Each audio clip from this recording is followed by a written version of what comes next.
have a beautiful family. I really do. Every time I look at this picture hanging in the hallway, that's all I think. Wow, what a good-looking family. It's not a professional family portrait or anything close to that. It's just a picture that my wife, Brianne, took with a selfie camera on her phone. They're in the car on a Saturday afternoon, in between errands that were running while I was at work. The kids are in the back seats, making silly faces. The twins, Riley and Jimmy, are pushing together on each side of their younger brother, Manny. Riley must have been jumping in her seat because her long curly hair looks like it's floating. Manny is using his fingers to make a circle-shaped glasses over his eyes, and Jimmy is making that awful silly face that his mother just can't stand. And Brianne in the driver's seat, holding the phone, is wearing her sunglasses and smirking, as if to say, "Really?" I love that picture so much. I decided to print it, frame it, and hang it in the hallway so I could see it every day. I've missed them so much, and I love them more than anything or anyone I've ever loved before in my life. But as much as I love them, they drive me crazy sometimes. I mean, they really know how to push my buttons. I'm already a light sleeper, as it is. The smallest sounds wake me up in the middle of a deep sleep. Creaking floor, dog barking down the street, AC turning on, or birds chirping outside. Doesn't take too much noise to wake me up, and boy oh boy does this family make noise. Jimmy kicks the wall in his sleep. Riley sleepwalks around the house, and Manny has no comprehension of opening or closing doors quietly. Their voices only have one volume setting, max. Then there's Brianne, who, although she tries, is just not a very quiet morning person. In fact, she's just as loud as the kids most days. And of course, our little Maltese is a barker. He barks at the smallest sounds throughout the night and refuses to go outside to do his business until I'm finally in a good sleep. Now, typically this wouldn't be a big deal, and I don't make an issue out of it. I just deal with it and sleep when I can. Unfortunately, though, my job frequently has me working odd hours, from midnight shifts to weekends and the occasional holiday. And let me tell you, getting a good night's sleep makes a world of difference when you're working 6 12-hour shifts in a row. Likewise, lack of sleep makes a world of difference. You can imagine my astonishment after a coworker turned me on to sleeping with earplugs. As simple as it sounds, I had never thought of it before. At first, the silence was a little unnerving, but it blew my mind how a cheap package of foam pegs could change my life. With the help of those earplugs, I was getting full nights, or days depending on my schedule of sleep. The kids didn't wake me, my wife didn't wake me, and my dog didn't wake me. Apparently, without being able to hear, I'm a pretty hard guy to wake up. On Christmas morning, I woke up to the kids jumping on top of me in the bed. Brianne said they had been shaking me and laughing at how they could move my arms around, and I didn't even budge. Thanks to the earplugs, I didn't have to worry about my beautiful, noisy family waking me up. Now I wish I could hear their voices just one more time. 4 weeks. That's how long it's been since that night. I was on a relatively normal working schedule, so I was sleeping next to Brianne.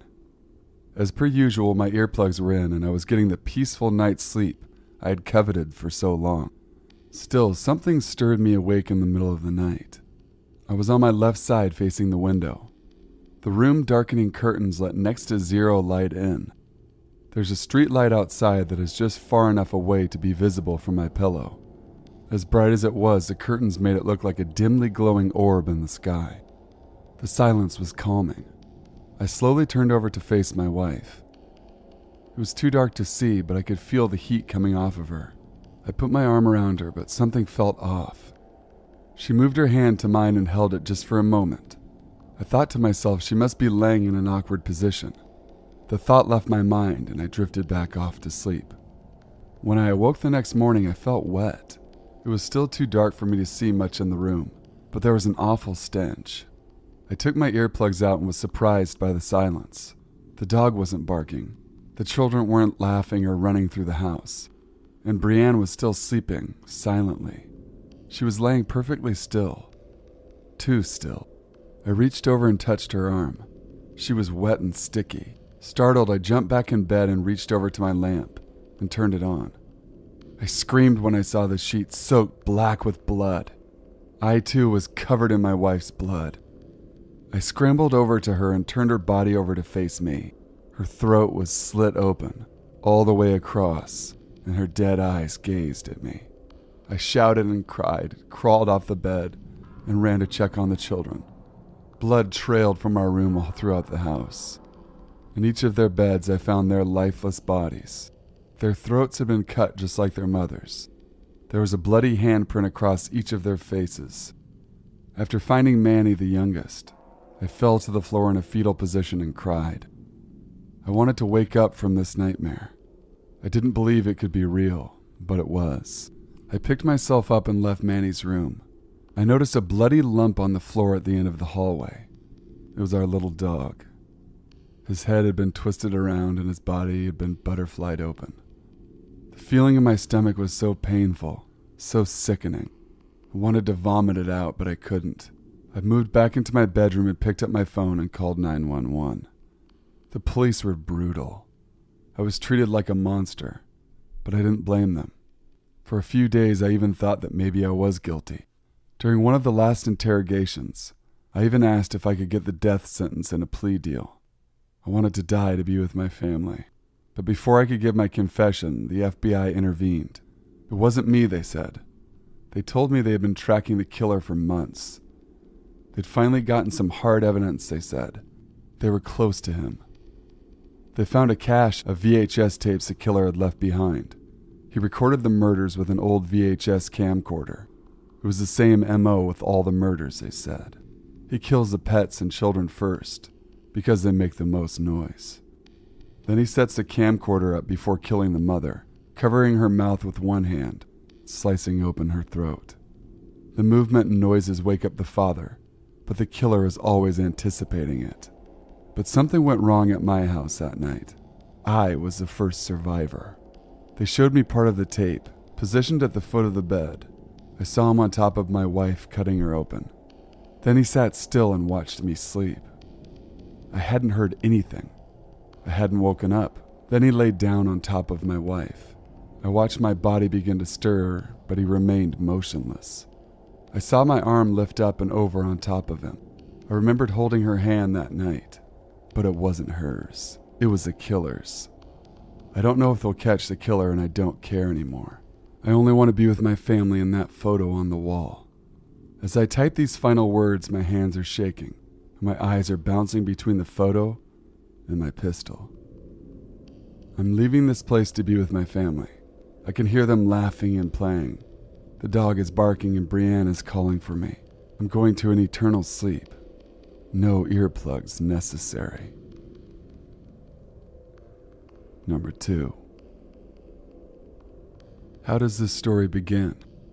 With me moving into my new apartment, of course. It's a little bit cliche when I think about it now. Guy moves into his new apartment. Strange things start to happen. You know, the typical horror story.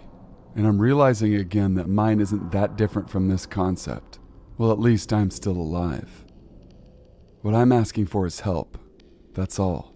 Anyways, I'm getting off topic. The complex itself isn't that menacing or anything. It's just a typical house. A typical and normal complex, just right for somebody who was finally finished with that school crap. Getting to some money wasn't easy. I had a job at some fast food restaurant. I don't know the name, and I don't really care. When I was finally in possession of a decent amount of money, I started looking for a new home, away from the strict rules of my mother, and I found one surprisingly quick. The price wasn't too high, but not too low either. So I made myself at home, which means clothes and other stuff all over the place. I'm not the tidiest person in the world, but hey, I was finally free. I don't have to tell you about all the different rooms, that would just be a waste. What I should tell you though is that I lived on the first floor, directly above the basement of the apartment building. The neighbors were nice too. There was first a pretty attractive woman living next to me. She was nice, but she had a boyfriend, who sometimes visited her, and it was annoying. It was hatred at first glance. Then there's the alcoholic. He's a decent guy. That means I don't hear anything from him most of the time. Now the last neighbor is the old lady living right in front of my apartment. I tell you, she snaps at any noise I make here. She was also the first one I came across when I first got to the place. "You're the new kid who just moved in here, right?" she said, standing in front of her apartment door, as if she was waiting for me. Ah, yeah, that's me. How do you know? Word spreads quickly here. Who knows, maybe you won't bail so quickly like the ones before you did. And with that, she was gone, leaving me puzzled by her last words. What did she mean? Was something wrong with my apartment? Maybe it was just too old. No, it wasn't. It was something different entirely. The first day went by completely normal. In the evening, I grabbed some liquor, made myself comfortable on the couch, and watched some TV. Still nothing out of the ordinary. I got in my bed and slept. Shortly after, I was awakened by knocking. I went to the door wondering who would be out so late, only to realize that the sound got quieter the more I walked away from the bedroom. Somebody was knocking on the ceiling of the basement. What the hell was that? I got out of my apartment and went down the stairs after I quickly ended the conflict with the old lady, who complained about the footsteps and creaking door. I'm wondering if she just sat in front of the door waiting for a noise she could complain about. As I got to the basement, the knocking stopped. There was nothing. Besides, how could somebody have gotten up there? I must have imagined it, I thought. Well, once I was in bed, again the knocking continued. It continued the whole night. Once I got to the basement again, nobody was there. I didn't get any sleep that night, and more nights to follow. The whole rest of the week I was exhausted and annoyed by that continuing knocking. Knock, knock, knock. It got so bad I almost drifted off at work. My boss asked me if I was all right, and I lied to him about a creaking bed. He wasn't much help, he just joked to sleep on the floor then. I spoke to the landlord, but he just brushed it off and told me that I was just imagining things. I slept at a friend's place the next few days. Once he kicked me out, I was back in my own personal hell again, and once again I was robbed of my sleep by that knocking sound. God, I had enough of it. I asked the woman next door, "Hey, sorry for the disturbance, but do you hear that knocking at night? Or is it just me?" "No, I don't." Weird, the guy who lived here before had the same complaints," she said in a surprised tone. "Wait, so that's why he went?" Actually, he ran from the apartment screaming that it was too much for him. He was found dangling from a rope later that night. The same fate most people had in that apartment. Did nobody tell you that? No. Shit, why did no one ever tell me this? I was confused. "Oh, sorry, my boyfriend's calling. Good luck. Bye." She closed the door and left me alone in the hallway. And that was all until now. I'm sitting on my bed right now writing this story. I'd like some advice from you. Maybe tell me what to do. I can't move out of this apartment. I just can't afford to buy another. And there's the knocking again. I'd like some answers as soon as possible. Please. Oh shit. The basement doesn't have a room under me. It's just a small room. How? God, how was I so stupid? But didn't I realize this?